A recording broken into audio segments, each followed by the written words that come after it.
بسم اللہ الرحمن الرحیم اللہم صلی علی سیدنا مولانا محمد بارک وسلم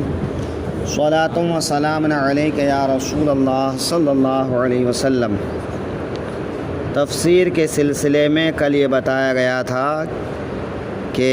آیت نمبر 102 میں اللہ تعالی نے حضرت سلیمان علیہ السلام کا تذکرہ فرمایا ہے۔ حضرت سلیمان علیہ الصلاۃ والتسلیم اللہ کے نبی ہیں۔ ہر انسان کو ہر کام اللہ تعالیٰ کی طرف منسوب کرنا چاہیے جو کام اچھا ہو، تو ہر اچھا کام اللہ تعالیٰ کی طرف منسوب کرنا چاہیے، اور اس کے لیے جو ہمارے فقہا کے یہاں ائمہ کے یہاں رائج لفظ ہے وہ ہے انشاءاللہ،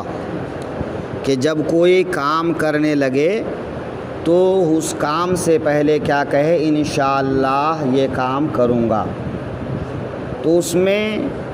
اللہ تعالیٰ کی رحمت ہوتی ہے، برکت ہوتی ہے۔ یہ عام انسانوں کے لیے بھی ہے، یہاں تک کہ جو اللہ کے مقرب بندے ہیں ان کے لیے بھی زیادہ مناسب ہے، بلکہ جو جتنا اونچا منصب والا ہوتا ہے اس کی اتنی ہی پکڑ زیادہ ہوتی ہے۔ کہا جاتا ہے حسنات الابرار سیئات المقربین، یعنی مقربین کی جو نیکیاں ہوتی ہیں وہ انتہائی اعلیٰ درجے کی ہیں، تو نیک لوگ جسے نیکی سمجھتے ہیں وہ مقربین کے یہاں نیکی ہی نہیں ہے۔ تو اس طرح سے مقرب بندوں کا حال ہوتا ہے، تو اللہ کے مقربین کے لیے زیادہ لائق ہوتا ہے کہ وہ ہر کام کو اللہ تعالیٰ کی طرف منسوب کرے۔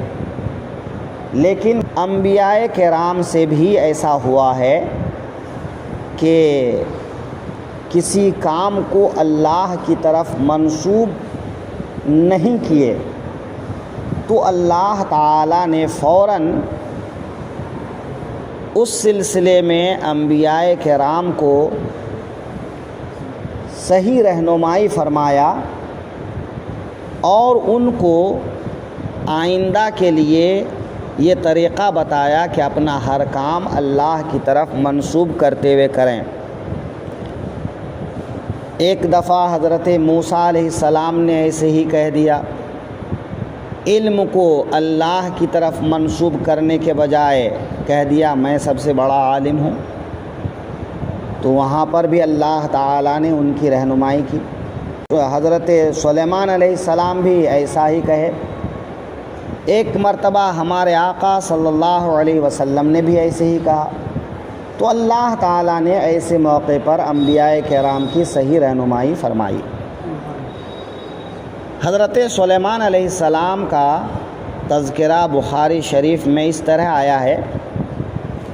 کہ انہوں نے ایک دن کہا کہ میں آج اپنی 90، ایک روایت میں 90 ہے اور ایک روایت میں 70 ہے،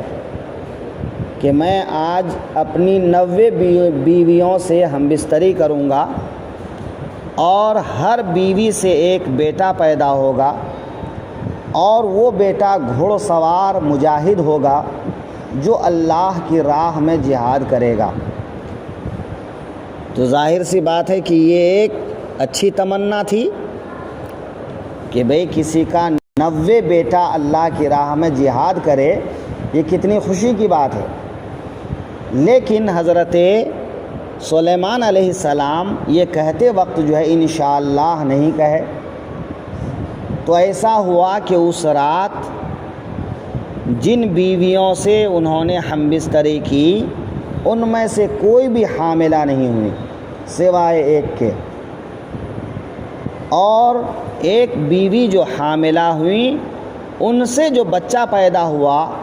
تو وہ بھی آدھا جسم معذور تھا،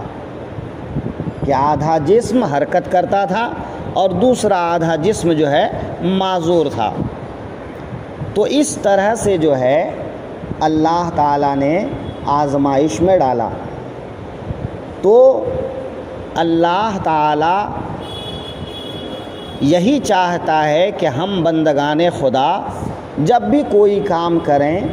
تو اس کام میں انشاءاللہ لگائیں کہ اگر اللہ کی مشیت ہوئی تو یہ کام ہو جائے گا، اللہ نے یہ چاہا تو یہ کام ہو جائے گا۔ تو اس طرح سے جو ہے حضرت سلیمان علیہ السلام کے اس واقعے سے یہ سبق ملتا ہے، لہٰذا اپنی زندگی میں اس چیز کو معمول بنانا چاہیے۔